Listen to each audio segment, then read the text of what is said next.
A dark and perfect circle. I should say, first of all, that I know why you are asking this question. I will answer it as best as I can. But I should warn you, you won't find anything. I know you fully expect to, but you won't. So then, my earliest memory. The first house I can recall living in had an attic that my parents converted into a living space.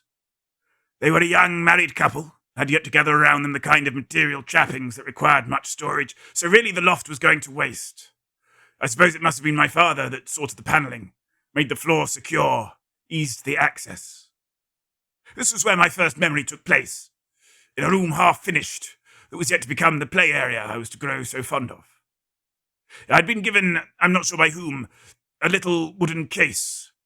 It must have been no bigger than 18 inches by 10, no deeper than 5.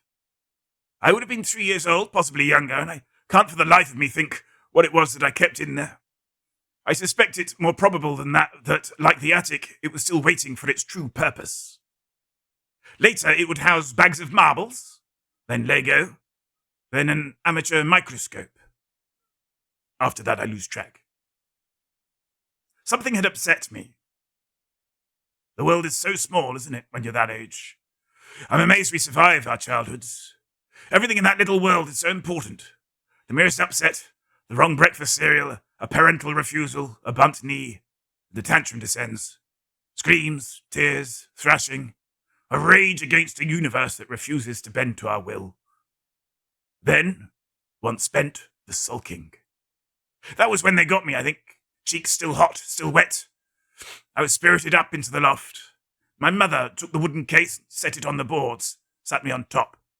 She walked to the wall, turned, and cuckooed at me, attempted to keep my attention, and my father, by her side, down on one knee, camera raised. That's all there is to it, I'm afraid. Was it what you expected? There's nothing on either side. I don't recall being taken up there. I don't recall being taken down. Memory just sits on its own. A little island in a sea of forgetting. I suppose you would appreciate more detail regarding my parents.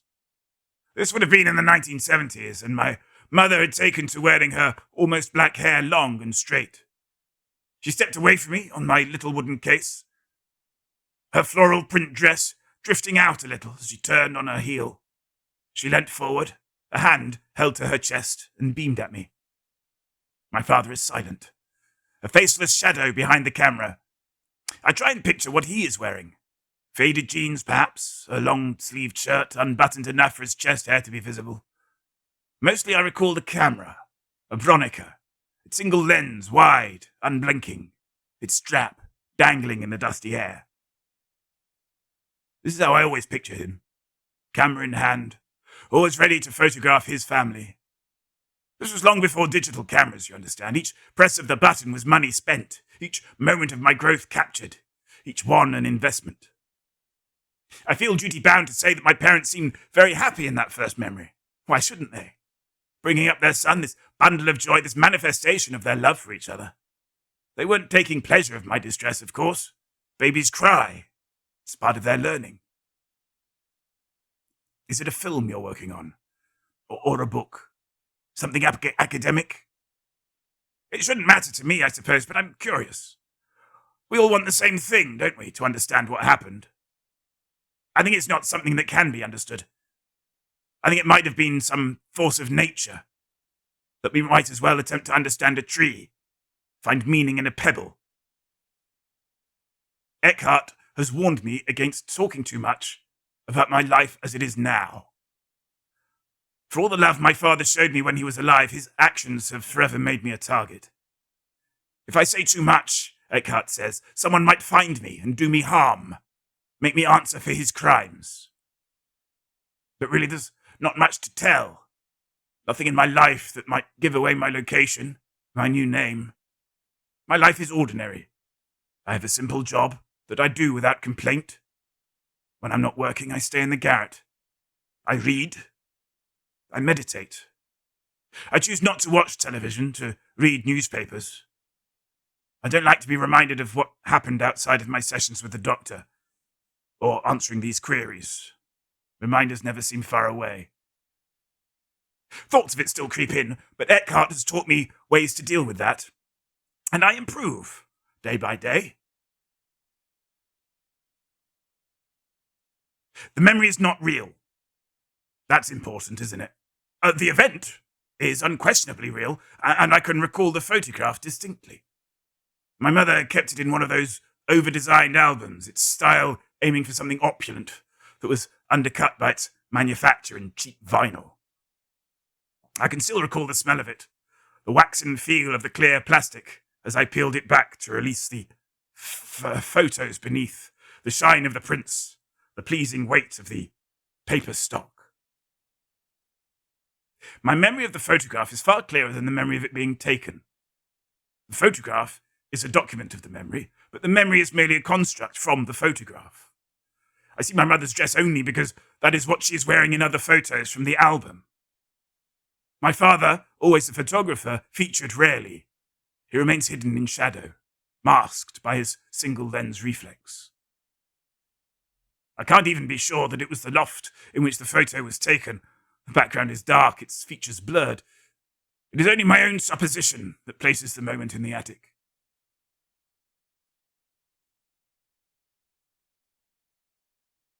When I received your request, I asked Dr. Eckhart if it would be possible for him to locate the album, which I'm sure my mother would not have gotten rid of. I thought perhaps it might help, might fill in some details on which I am vague. He came back to me a few days later by email, told me that the authorities were not prepared to release it. I asked if Eckhart could go to the archive and pull it, take a copy of the photograph, but he said he didn't have time. I think sometimes he lies to me. Perhaps for my own good. So strange to think of the archive. To picture my childhood laid out in numbered boxes, gathering dust on a shelf somewhere. Academics in white cotton gloves, poring over my mother's wardrobe, my father's shoes. What do they hope to find? Eckhart thinks answering questions like yours will help me in some way, that I'll come to terms with what happened. I feel sorry for him. I think he's expecting a great and wonderful revelation, that suddenly I will be able to reconcile the memories I have of my father with the things that he did. You see, the more I think about my father, the more my memory of him deteriorates. He's eclipsed now by what he did, what he became. His actions leach backwards in time and change the man I knew into the monster. Every time I answer these questions, I push the solution further out of reach. I discussed your query with the doctor last time I saw him, and he said something that bothered me. That there might be some way in which the whole thing turns back on itself. He agreed that the memory is undoubtedly a fiction that I dreamed up from the photograph, but he said that it didn't follow that it was without meaning. Somewhere along the way I must have selected it, named it as such. So perhaps there is a significance in it that I'm no longer aware of, something that resonates with me enough for it to stand out, to pierce my chronology and hold it in place. Any answer one might arrive at will diminish the reality of it. If I lied, cast my father as some compulsive, controlling madman who beat my mother, who tortured me, then what followed would seem to make sense. We would feel relief. The world would be returned to order. But that was not the man I knew. There was a distance there, to be sure, but I don't think it hid him from view. He was quiet, well-mannered, loving. He did what he could to make our lives happy and enriched. He did everything a father was meant to do. When I looked at the photographs of what he did, the trail he left behind him, the bodies, and the graves, and the ash piles, I didn't see my father in them. I couldn't see him there. It was as if he had not been the last to die, but the first. As if someone else came along and inhabited his body. It's an easy lie to tell oneself that this monstrosity was somehow perpetrated by something less than human. But I know who my father was. I know who my father became. I know that his path was a single and unbroken line. If I ever deny that, then I might lapse. We fear different things, you and I. You fear that what I say is true, that these acts were human in nature. You'd prefer they belonged to another kind of creature altogether. I know the acts were human. I fear that because whatever was in him is in me too. All it would take would be a moment of distraction or resignation, and it would come out that I would follow his path. I worry that if we adopt the comfortable lie that my father was a monster, we turn our minds away from the possibility that such things can happen again, to anyone, anywhere.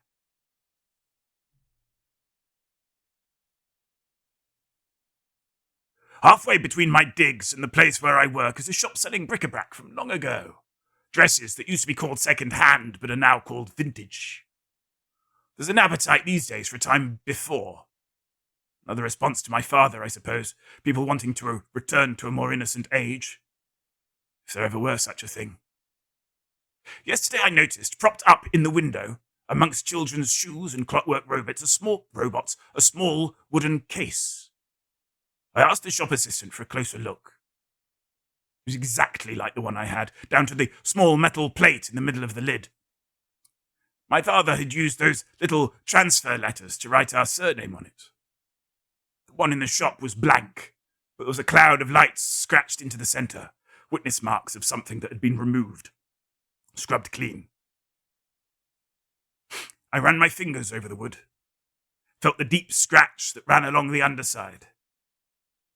I wondered whether mine too had borne this mark, and no sooner had I wondered, I seemed to remember that it had. But I couldn't be certain. "It's £25, the assistant said. "Would you like to see the inside?" I nodded, popped open the metal clasp. But when I went to lift the lid, I panicked. Almost knocked someone over in my rush to leave. It was foolish of me. I knew that this couldn't be the case from my childhood. I knew in my heart that there was nothing inside, save for a lining of imitation baize. That nothing would be revealed.